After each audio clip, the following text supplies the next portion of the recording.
Good morning students and welcome back in our video of English literature class 11th, and today we are going to do chapter number 4, The Adventure of the Three Garridebo, we can say. Okay, so written by author Conan Doyle. So first of all we are doing about the author, that who is author and what he is saying here in this chapter. The author Conan Doyle was born in 1859 and he was a doctor by profession and observed medical practices. By profession, he was a doctor and he observed medical practices, but he wrote good stories also and was well known for his detective creations. He did so many work on detective. जासूसी के ऊपर उसने बहुत सारी चीज़ें लिखी थी. उन्होंने अच्छी अच्छी लघु कहानियाँ तो लिखी, परंतु उसके साथ साथ जासूसी जो कहानियाँ हैं, जो रचनाएं हैं, उनके लिए भी वो भली भांति जो है वो जाने जाते थे बहुत अच्छी तरह से. ठीक है, he is a two creations who earn a world wide fame are the detective Sherlock Holmes. You ever heard the name of Sherlock Holmes? Sherlock Holmes जो है वो एक करेक्टर है और वो जो डिटेक्टिव के नाम से बहुत ज़्यादा फेमस जो है वो रहा है. ठीक है, तो ये उन्हीं के द्वारा ही लिखी गई थी, detective Sherlock homes and the chronicler doctor Watson. उन्होंने एक जो है वो शार्लॉक होम्स तथा और एक कथा लेखक है डॉक्टर वाटसन, इनकी जो दो बुक्स हैं इन्होंने लिखी थी और बहुत ज़्यादा फेमस रही थी. He was also famous for his collection of short stories, The Adventure of Sherlock Holmes. ठीक है, ये कलेक्शन थी उसकी शॉर्ट स्टोरीज़ की, the adventure of Sherlock Holmes, वो बहुत ज़्यादा फेमस आई. The return of Sherlock Holmes, उसके बाद में एक दूसरी बुक आई, आर इज़ रिमार्केबल कलेक्शन, और ये उसकी क्या थी, बहुत शानदार जो है वो कलेक्शन थी. These stories contain the elements of suspense, excitement, humour. ये सारी चीज़ें जो है ये यानी कि ये जो कलेक्शंस थे, ये कहानियों का जो संग्रह था, इसमें कहीं रहस्य था, कहीं रोमांच था, कहीं पर हास्य भी जो है वो आपको देखने को बहुत ज़्यादा मिलता. ये इतनी शानदार कहानियाँ इसके द्वारा लिखी गई थी. बिसाइड दे डेवलप ए कीन analytical intelligence with a deep human appeal. और इसके साथ साथ में इन्होंने जो है एक बहुत ही गहरी मानवीय अपील भी जो है वो उन्होंने की, और जो इसके चातुर्य को यानी कि उसके क्लेवरनेस को जो है वो शो करती है. The great author died in 1930 at the age of 71 year. Okay, so 71 साल की उम्र होने पर 1930 में उनकी डेथ हो गई थी. तो जैसा कि वो एक ऑथर रहे हैं, राइटर रहे हैं, तो उस तरह से हम ये देख सकते हैं कि ये भी हमारी कहानी जो है वो एक डिटेक्टिव के ऊपर बेस्ड ही होनी चाहिए. चलो लेट्स सी, देखते हैं कि इसमें क्या है और क्या नहीं है. ठीक है, तो 3 गैरिडेबो का साहस, the adventure of the 3 गैरिडेब्स. It may have been a comedy or it may have been a tragedy. It cost one man his reason, it cost me a bloodletting, and it cost yet another man the penalties of the law. Yet there was certainly an element of comedy. Well, you shall judge for yourself. So in the beginning, the author is saying that I am writing this story and this story may be a comedy. ये author जो है वो यहाँ पर कह रहे हैं कि मैं एक जो है वो कहानी लिख रहा हूँ आपके सामने. ये एक कॉमेडी भी हो सकती है, एक ट्रेजेडी भी हो सकती है. ट्रेजेडी मतलब दुखांतिका, ये एक ट्रेजेडी भी हो सकती है. It coast one man his reason, कि इसमें एक आदमी जो है वो कारण हो सकता है इसका, अर्थात इसके किसी को भी विवेचन करने की कीमत जो है वो चुकानी पड़ सकती है. कोई भी जो है वो इसको अगर इसकी विवेचना करता है उसकी कीमत चुकानी पड़ सकती है. It coast me A blood letting, कि इसकी जो कॉस्ट है वो एक ब्लड लेटिंग भी हो सकती है, यानी कि रक्त का बदलना. ठीक है, वो भी हो सकता है. एंड इट कोस्ट, या इसकी कीमत चुकानी पड़ सकती है. येट अनदर मैन, किसी दूसरे व्यक्ति को भी the penalties of the law, यानी कि कानून की पेनल्टी के द्वारा लग करके उसको भी कीमत चुकानी पड़ सकती है. Yet there was certainly an element of comedy. उसके बावजूद भी हो सकता है कि ये क्या है, कि एक निश्चित रूप से एक कॉमेडी हो, एक सुखांतिका यानी कि एक सुख से रिलेटेड हो. ठीक है, वेल यू शैल जज फॉर योर सेल्फ, आप खुद इसके बारे में जज करेंगे कि ये क्या चीज़ है. यानी कि यहाँ पर सबसे पहले जो लेखक है वो क्या कह रहा है अपनी इस कहानी के बारे में. लेखक कहता है कि ये एक जो है वो कॉमेडी भी हो सकती है, सुखांत भी हो सकता है, एक दुखांत नाटक भी हो सकता है। इसके लिए किसी को अपने विवेक की कीमत चुकानी पड़ सकती है, यानी कि उसको सोचना पड़ सकता है, और मेरे लिए ये एक रक्त विहीन कर देने वाली जैसा है, यानी कि for me it's a blood letting.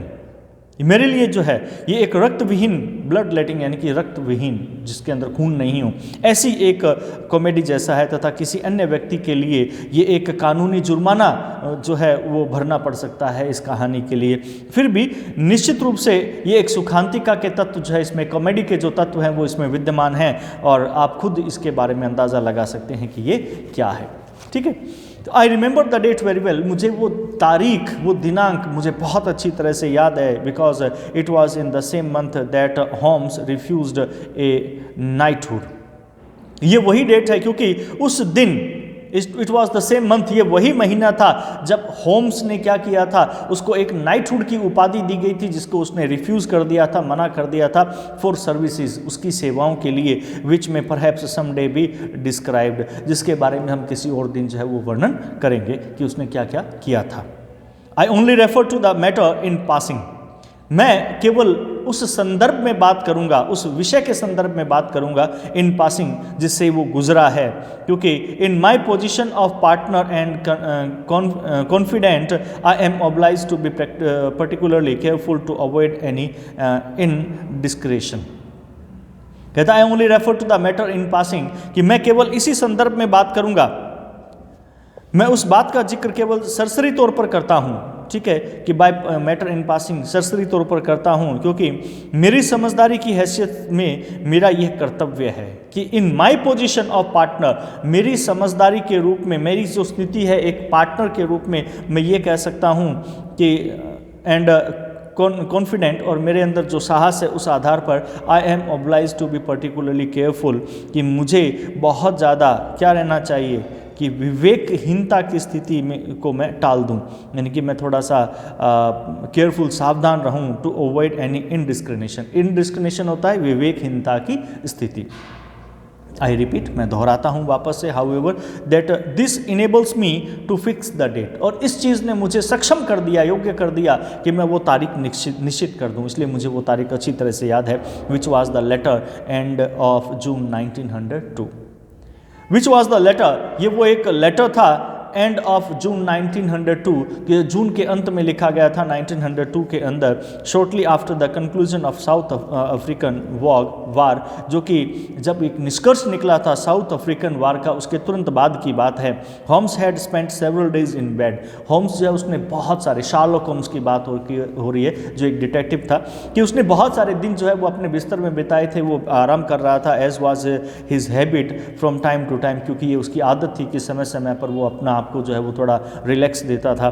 But he immersed that morning with a long foolscap document in his hand, but he immerse that morning, कि वो सुबह जब वो उठा तो उसके हाथ में एक बहुत ही लंबा फॉल्स कैप डॉक्यूमेंट था, and a twinkle of amusement in his austere grey eyes, और उसकी वो ऑस्टर ग्रे आइज जो थी, यानी कि उसकी जो निगाहें थी, आंखें थी ग्रे कलर की, उसके अंदर उसे एक बहुत ही ज़्यादा चमक जो है वो नज़र आ रही थी।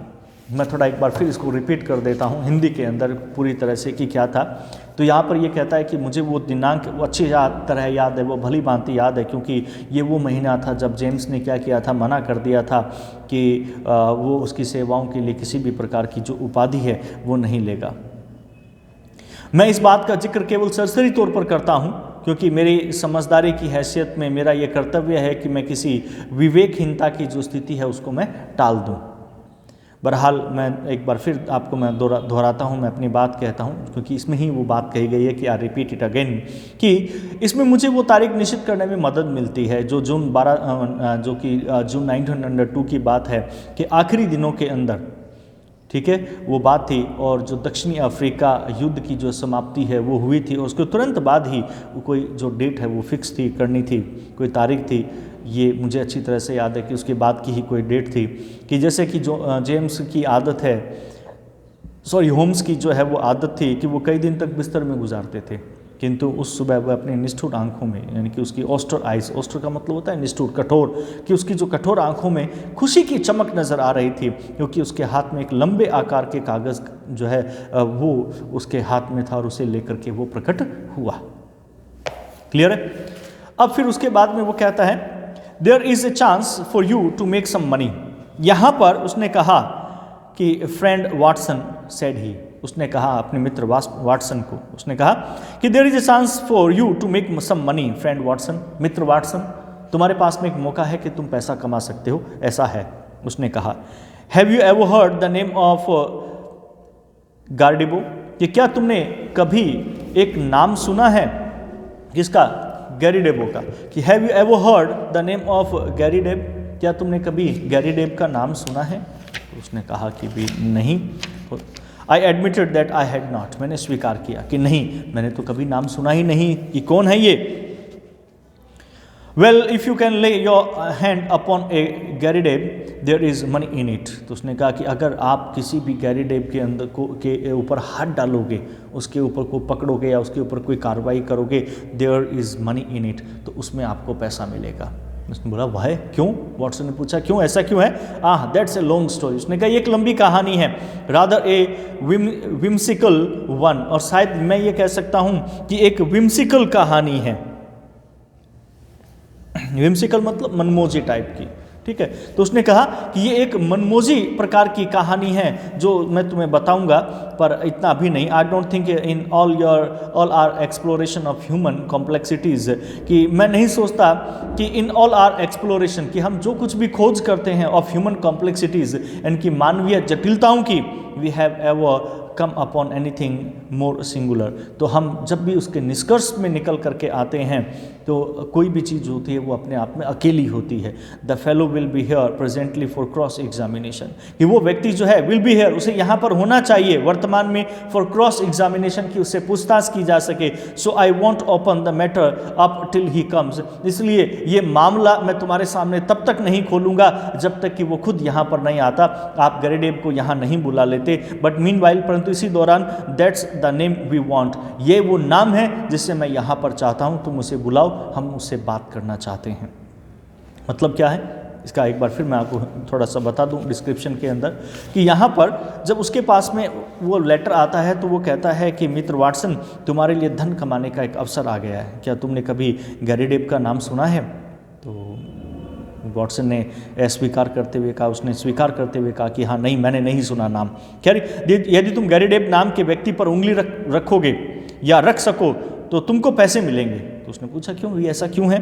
उसने कहा एक लंबी कहानी है और शायद मनोरंजक भी है, लेकिन मैं नहीं समझता कि मानव जटिलताओं के हमारे समस्त जितने भी हम अन्वेषण करते हैं, उनके निरीक्षण करते हैं, में हमको इससे अनूठी कोई चीज़ मिली हो जो हम गैरीडेब के बारे में जान सके। यह प्राणी जिरह बहस करने के लिए अभी आता ही होगा, यानी कि वो यहाँ पर उसे कोई पूछताछ जो है वो हम करेंगे, क्रॉस एग्जामिनेशन करेंगे। अतः उसके आने तक मैं ये रहस्य बनाए रखना चाहता हूँ, मैं उजागर नहीं करूँगा इसको तुम्हारे सामने, किंतु इस मध्य हमको ये नाम चाहिए, अर्थात ये व्यक्ति हमें यहाँ पर चाहिए, ये व्यक्ति यहाँ पर होना ही चाहिए। द टेलीफोन डिक्शनरी ले on the table beside me, वो टेलीफोन डिक्शनरी जो टेबल के ऊपर पड़ी हुई थी मेरे बगल के अंदर, and I turn over the pages, और मैं उन पन्नों को पलट रहा था, इन ए रादर होपलेस क्वेस्ट, यानी कि आशाहीन एक जिज्ञासा के साथ में, बट टू माई अमेजमेंट, परंतु ये मेरे आश्चर्य की ही बात थी, there was this strange name, परंतु वहाँ पर, यानी कि मैंने उम्मीद नहीं की थी कि उसका नाम जो है उस डिक्शनरी के अंदर होगा, डायरेक्टरी के अंदर होगा, परंतु वो डायरेक्टरी के अंदर उसका नाम था, टेलीफोन डायरेक्टरी में उसका नाम था, इन इट्स ड्यू प्लेस, उसके स्थान के ऊपर। I gave a cry of triumph, मैंने एकदम से खुशी के साथ में चीख जो है वो दी, यानी कि जोर से मैं चिल्लाया खुशी के साथ में कि अरे वाह मिल गया। Here you are Holmes, here it is. Here you are Holmes, कि Holmes ये रहा, here it is ये रहा उसका नाम। Holmes took the book from my hand, यानी कि वाटसन ढूंढ रहा था, और जैसे मैंने होम्स से कहा कि here you are Holmes, Holmes तुम्हारा आदमी यहाँ पर है, here it is ये रहा इसका नाम, तो होम्स ने क्या है वो किताब उठाई, मेरे हाथ से वो बुक जो है वो ले ली। गैरीडेब एन, जिसमें ही रेड, उसने लिखा, उसमें लिखा हुआ था, उसने पढ़ा कि ही रेड, वहाँ पर उसने पढ़ा कि गैरीडेब एन वहाँ पर लिखा हुआ था, जिसका जो है वो एड्रेस भी लिखा था 136 little Ryder street, W sorry to disappoint you. उसने कहा कि W मतलब Watson, sorry to disappoint you, मैंने तुम्हें निराश किया। यू माई डियर वाटसन, मेरे प्रिय Watson, but this is the man himself, ये तो वो आदमी स्वयं है। That is the address upon his letter, और यही जो लेटर है उसके ऊपर एड्रेस है। We want another to match him, हमें दूसरा चाहिए मैच करने के लिए। यानी कि जो लेटर आया था उसके पास में, उसके ऊपर भी ये N गैरीडेब लिखा था। तो उसने कहा भी अरे ये तो वही नाम है जो लेटर के ऊपर लिखा हुआ है, तो ये आदमी हमें नहीं चाहिए, हमें तो दूसरा आदमी चाहिए, क्योंकि लेटर के ऊपर जो एड्रेस था वो भी इसी आदमी का ही था। ठीक है,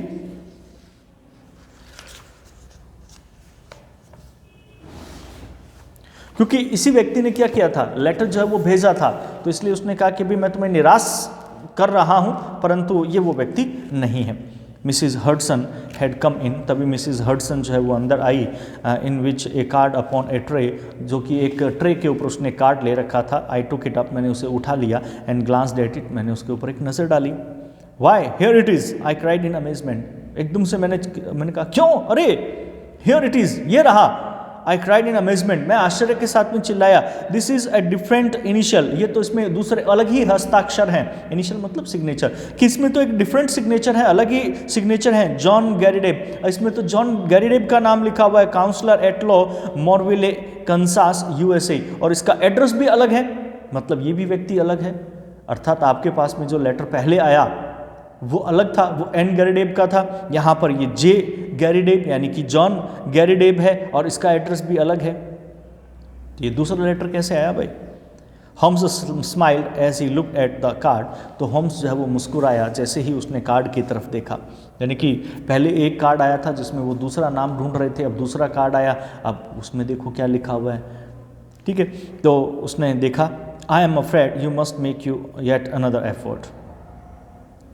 आई एम अफ्रेड, मुझे डर है इस बात का कि you must make yet another effort Watson. फिर उसने होम्स ने कहा कि वाटसन तुम्हें एक और प्रयास करना होगा। सेड ही, उसने कहा, this gentleman is also in the plot already, ये आदमी भी वहाँ पर पहले से ही है, अब हमारे सामने इस हमारे प्लॉट के अंदर हमारी भूमिका जो हम बन रही है, जो कहानी की, उसके अंदर ये भी नाम आ गया। अब तुम्हें J और N गैरीडेब को नहीं ढूंढना, तुम्हें किसी तीसरे गैरीडेब को ढूंढना है, तो आप ढूंढिए। This gentleman is also in plot already, though I certainly did not expect, हालांकि मैं बिल्कुल भी आशा नहीं करता कि मैंने, to see him this morning, कि इस सुबह मुझे इसका ये कोई पत्र मिलेगा या मैं इसे मिलूंगा। However he is in a position to tell us a good deal which I want to know, हालांकि he is in a good position, वो एक बहुत अच्छी स्थिति के अंदर है, टू टेल अस, कि वो हमें बता सके एक गुड डील, एक बहुत ही अच्छी डील के बारे में, which I want to know, जो मैं जानना चाहता हूँ। A moment later he was in the room, एक क्षण के बाद में, एक मोमेंट के बाद में वो अब कमरे के अंदर था, मिस्टर जॉन गैरीडेब, क्योंकि वो मिलने के लिए आया था। वहाँ पे कार्ड जो था उसके ऊपर रखा हुआ था, उसमें इस जॉन का नाम था, और वो उम्मीद नहीं कर रहा था कि भी ये मेरे से मिलने के लिए आएगा, पर वो वहाँ पर मिलने के लिए आया। Counsellor at law was a short powerful man, ये काउंसलर एट लॉ जो था, यानी कि इसकी जो है वो काउंसलर था, ये एक कानून विभाग के अंदर। तो वॉज ए शॉर्ट, वो एक छोटा सा पावरफुल मैन था, with the round fresh clean shaven face, उसका गोल सा ताज़ा एक चेहरा था, क्लीन शेवन, बिना दाढ़ी के उसका जो चेहरा था। Characteristics of so many American man of affairs, और उसके अंदर ऐसे जो है कैरेक्टरिस्टिक्स थी, उसकी विशेषताएं थी, of so many American man, जो बहुत सारे अमेरिकन व्यक्तियों की होती हैं, ऑफ अफेयर्स, जो इस विषय से संबंध रखते हैं। The gentleman effect was chubby and rather child like, जो जेंटलमैन जो दो general effect, sorry gentleman general, जो सामान्य प्रभाव जो पड़ा था वो बहुत ही चबी और रादर चाइल्ड लाइक, एक बच्चे के समान पड़ रहा था। So that one receive the impression of a quite young man with a broad set smile, तो इसीलिए एक व्यक्ति जो है वो हमेशा ही कुछ ऐसे ही इंप्रेशन, ऐसे ही प्रभाव जो है वो प्राप्त करता है, जैसे कि एक युवा, क्वाइट यंग मैन की एक युवा व्यक्ति होगा, with a broad set smile, उसकी गहरी चौड़ी मुस्कान होगी, अपॉन हिज फेस, उसके चेहरे के ऊपर, हिज आइज, उसकी आंखें, हाउएवर वर अरेस्टिंग, उसकी आंखें जो है वो थोड़ा गिरफ्तारी करने वाले अंदाज में थी, यानी कि वो आकर्षित सी कर रही थी। Seldom in any human head, कि अक्सर किसी भी मनुष्य के मस्तिष्क के अंदर, have I seen a pair, मैंने कभी एक ऐसा जोड़ा देखा है, विच बेस्पोक विच बी स्पोक ए मोर इंटेंस इनवर्ड लाइफ, जो कि एक उसकी बहुत ही गहरी आंतरिक जो है वो जीवन के बारे में बताता हो। सो ब्राइट वर दे, बहुत चमकीली उसकी आंखें थी। सो अलर्ट, इतनी एकदम से अलर्ट सी जो आंखें थी। सो रेस्पॉन्सिव, इतनी प्रतिक्रियात्मक थी to every change of thought, कि वो हर विचारों के बदलाव को दर्शाती थी। हिज एसेंट वॉज अमेरिकन, उसका लहजा जो बोलने का था वो अमेरिकन था, but was not accompanied by any eccentricity of speech, परंतु वो किसी भी प्रकार की जो एसेंट्रेसी थी उसकी स्पीच की, उसका उच्चारण तो अमेरिकी था, पर किंतु उसमें किसी भी प्रकार का असामान्यता जो है वो एसेंट्रेसी यानी कि असामान्यता जो है वो दिखाई नहीं दे रही थी। मैं एक बार फिर थोड़ा सा रिपीट कर देता हूँ इसको कि इसमें क्या लिखा हुआ है इस पैराग्राफ के अंदर। तो उसके बाद में एक कार्ड आया उसके पास में जिसके ऊपर जे गैरिडेब लिखा था। होम्स वो कार्ड देख करके मुस्कुराया और उसने कहा कि वॉटसन, मुझे खेद है कि तुम्हें अभी भी एक और प्रयास करना होगा।